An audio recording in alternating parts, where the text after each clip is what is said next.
Action. Salut à tous, c'est toujours MD Fast Food. À l'appareil. Michael et David, quel appareil mon frère? Bon, désolé. Bon, aujourd'hui on va faire la deuxième partie de la vidéo qu'on a faite hier. Oui. Sur les 10 objectifs qu'on s'était fixés cette année. Voilà. Et on a décidé de vous parler d'un seul objectif, notre visite des KFC à Kigali et à Kampala. Voilà. Hier on a parlé d'une visite des KFC Kigali, du KFC Kigali, il n'y en a qu'un seul. Oui. Et on va vous parler aussi aujourd'hui des 3 KFC qu'on a visités à Kampala. Voilà. Et voilà, tu peux continuer. Bon, ce n'est pas facile bien sûr, mais le voyage c'était vraiment 12 heures.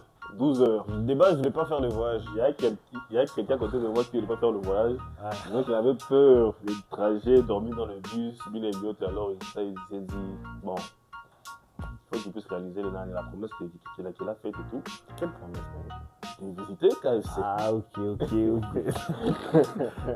Alors on est parti. On a fait au moins 12 heures. 12 heures, disons de 20 heures à 7 heures du matin. Au 7 heures, 8 heures du matin, dans le bus. La route était vraiment très longue. Choka, Mukongo, on a dormi dans toutes les positions possibles, mais quand même on est arrivé. Bien sûr, on était accompagné par notre ami Jules Laka. Salut frérot. Compagnon de luxe. Bon, on est arrivé très tôt le matin. Heureusement, il y avait un ami à nous qui est venu nous prendre déjà à l'arrêt de bus. Il s'appelle Cédric. Cédric, merci à toi en tout cas. Tu nous as vraiment beaucoup aidé pendant nos 3 jours, nos séjours. 3 jours. Bon, nos 3 jours.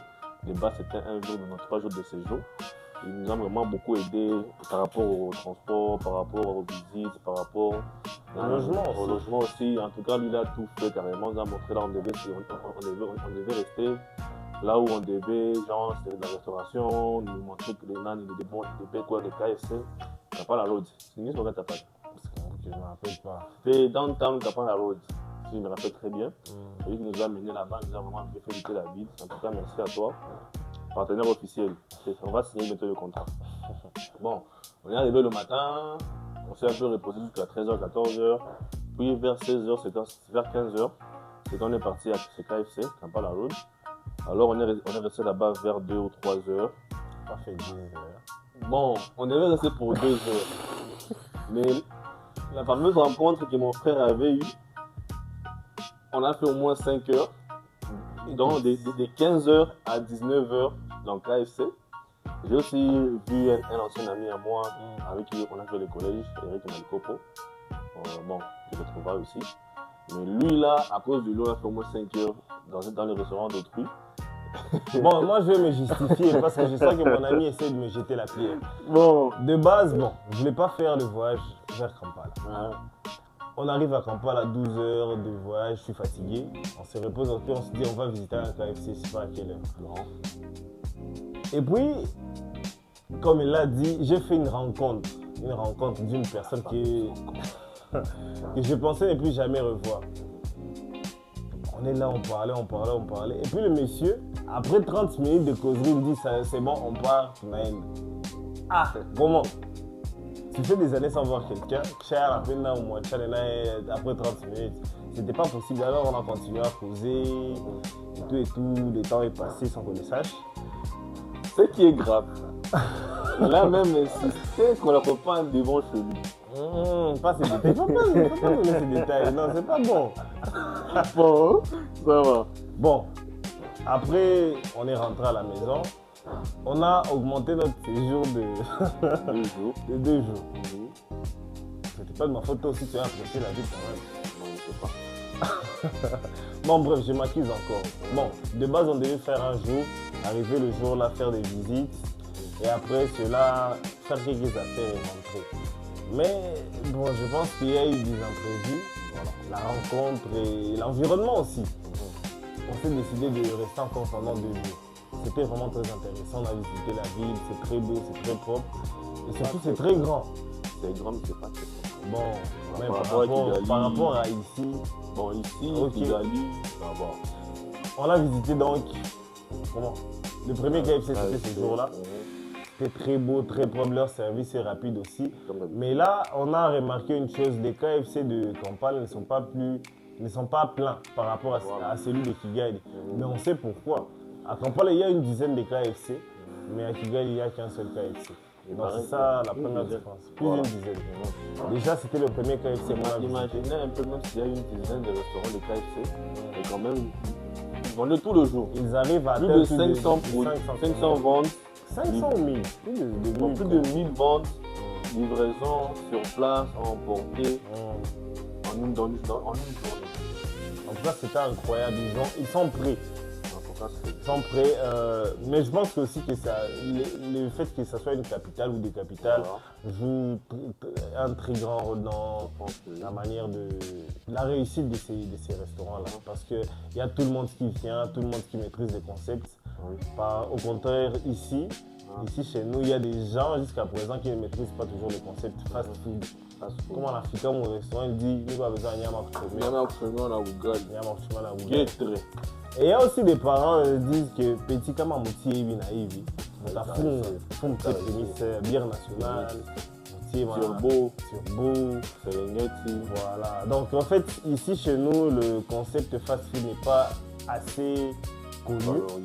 Il n'y a que les jeunes qui maîtrisent le concept facilement ou d'autres grandes personnes qui ont voyagé et qui ont appris à s'adapter à d'autres cultures. Donc c'est un peu ça. Par rapport au premier KFC, le deuxième, c'était quand le deuxième? C'était là-bas, c'était encore. Kabalagala. Kabalagala, je me rappelle pas trop. C'était près encore à côté d'une station-service, avec des essences. C'était très grand. Mara et l'espace, c'était vraiment grandiose. Je voulais vous montrer des vidéos. J'ai commandé je ne sais pas quoi. C'était des filets de poulet avec frites. J'étais un peu déçu parce que c'était petit, en tout cas, bon, à Ouchi, parce que c'est pas que donc c'est ça la culture d'ici. Donc ici, quand tu commandes, il faut Ouchi. Les autres, ils aiment grignoter, tu vois, ils travaillent jusqu'à minuit. Ils travaillent jusqu'à minuit, 2 heures, donc c'est 24 heures sur 24. Alors, tu peux sortir du travail, tu n'as pas le temps de préparer, tu vas au restaurant, tu prends un truc et tu vas. Mais ici, à 20h, tu as dit donc c'est ça la plus grande différence entre Bukavu et les villes, et les autres villes. Et cela empêche de pouvoir rendre ce service 24 heures sur 24. C'est grave. C'est très grave. À part ça, je pense que Kabalaga, c'est ça. Oui. C'est le deuxième KFC dans la ville. Je ne me rappelle pas trop comment. Troisième maintenant. C'est mal. C'est grave. Mais bon, troisième KFC, c'était peut-être pareil. On n'avait pas vraiment mangé, on a tout pris des milkshakes. C'était avec qui? Il n'était pas avec moi, il m'avait abandonné. Entre parenthèses, on passe. Il m'avait abandonné. Entre parenthèses, on passe d'abord un peu. C'est une histoire très bizarre. Bon. Donc on est partis ensemble, mais il a visité seul, entre guillemets, le KFC. Et il ne m'a pas dit comment c'était. Hein. Je sais que tu es occupé, alors moi je suis occupé autrement. Qu'est-ce que tu as fait? Ah, c'est grave. Bon, bref, c'était ça en tout cas concernant les KFC de Kampala. Mais côté design, ils sont très forts. Côté espace, je pense qu'à Kigali, leur KFC c'est petit, mais très puissant. Alors que les KFC là, Kampala, ils sont très grands, ils prennent de gros espaces. Et surtout, ils ont des contrats avec des stations. Oui.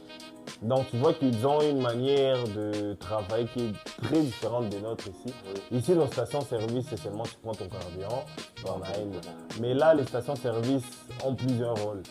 Lavage de voitures, alimentation, fast-food. Et ouais, donc, en tout cas, c'est ça, c'est tout.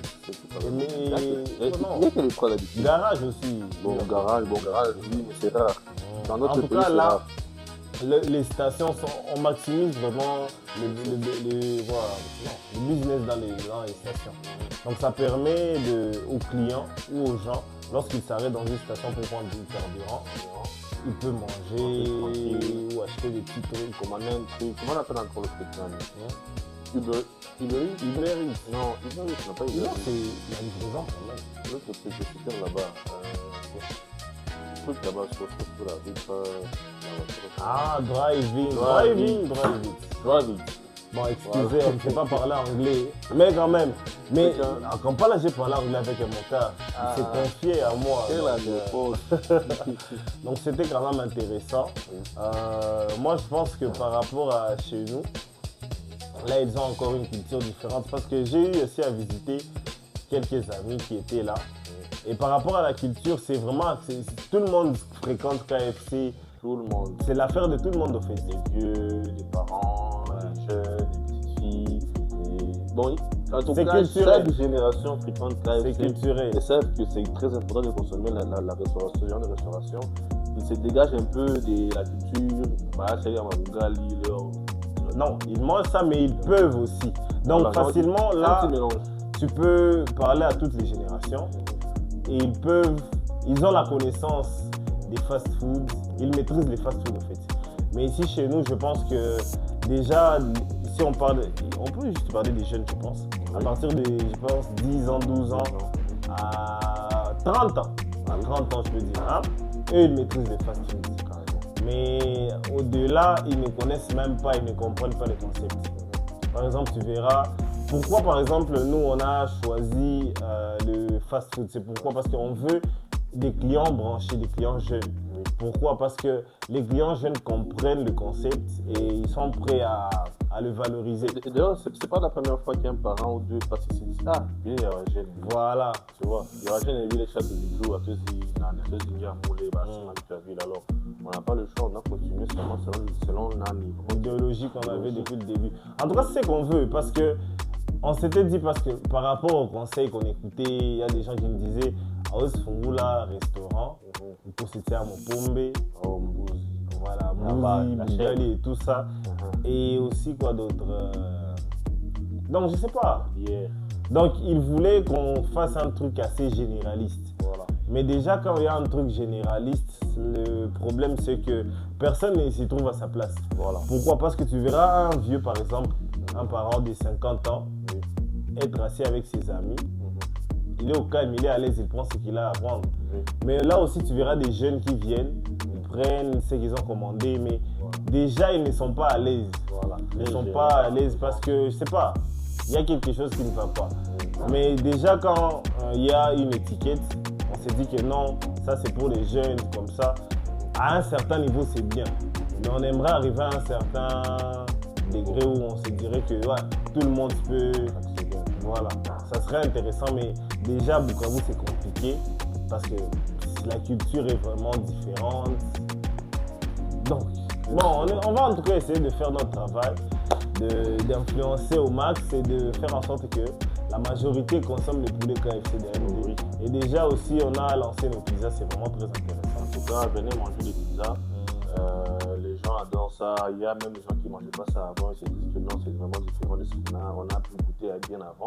Alors venez goûter, vous verrez à quel point c'est délicieux.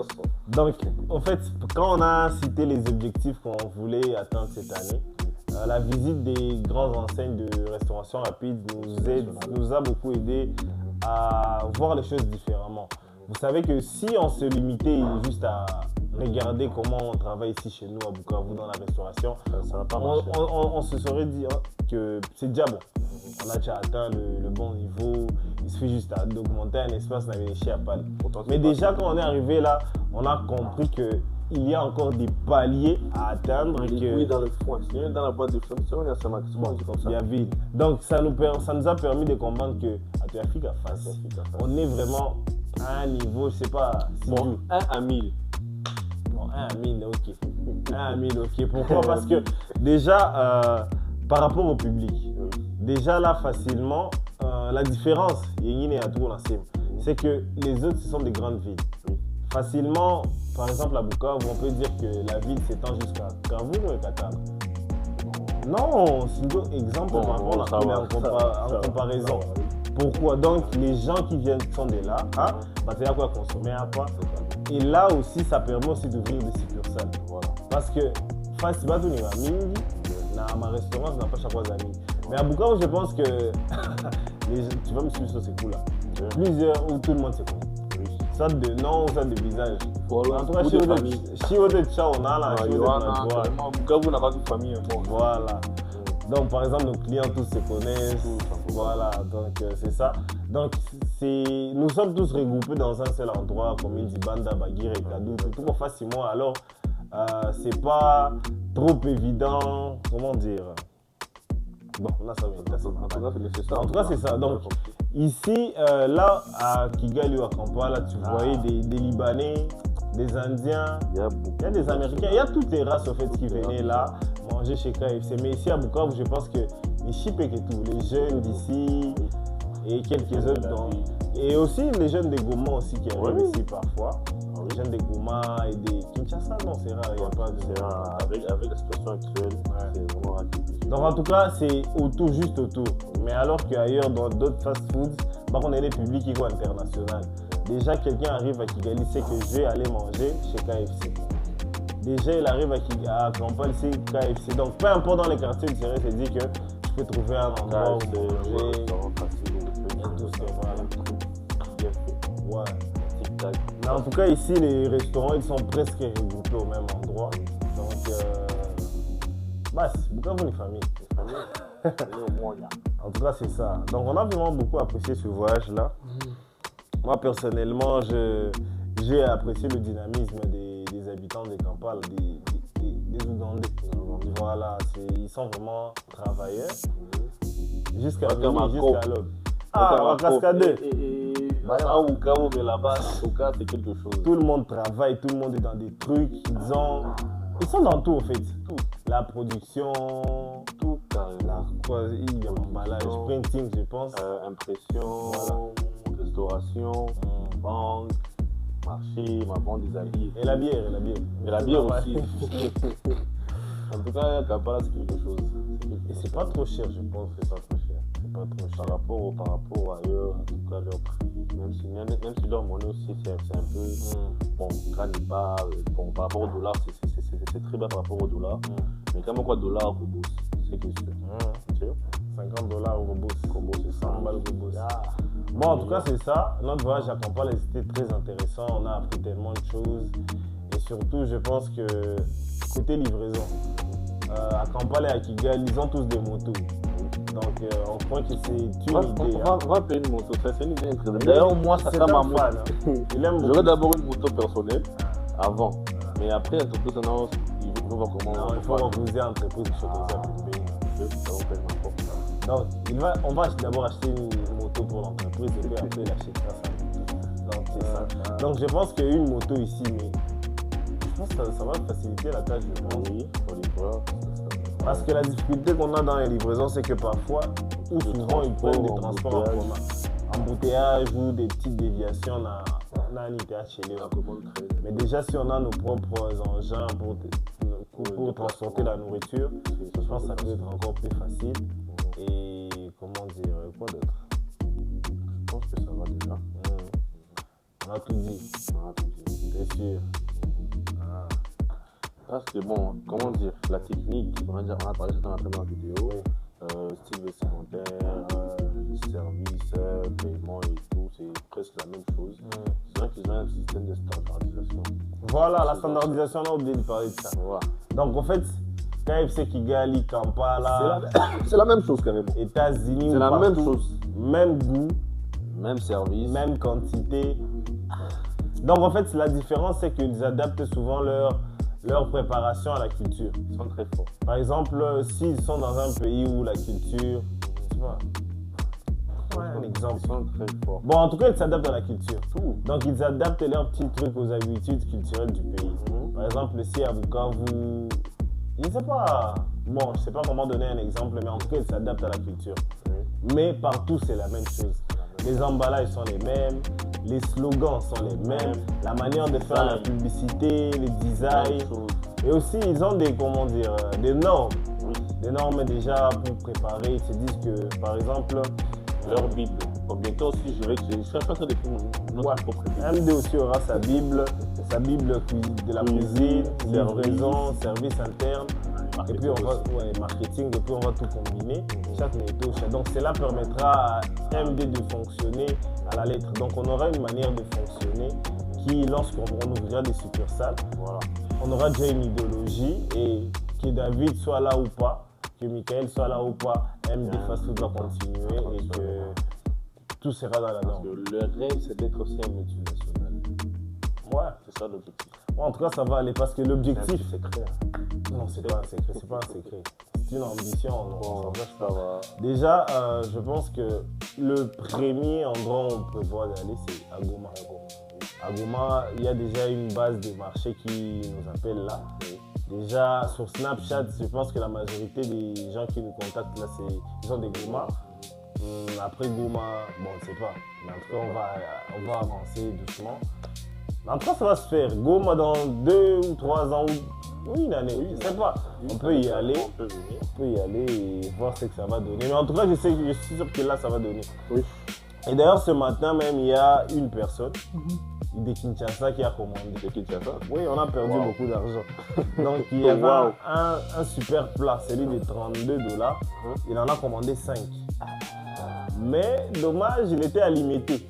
Assez apporte-moi ce plat à limité. Donc, on a perdu $160 à le commander, mais à tout le moyen avec quelque chose. Ça t'a moins. S'il y a parmi nos clients qui peut faire la téléportation, hein, On n'a pas on, de est partout, problème. on va prendre ça. Système de balai, téléportation, on est prêt. En tout cas, c'est ça. Donc, merci de nous avoir suivis jusqu'au bout. Si vous avez aimé la vidéo, commentez, partagez et likez aussi. Et likez aussi. Donc, c'est ça en tout cas. Merci beaucoup. Du vélo et mangez du poulet. Merci beaucoup.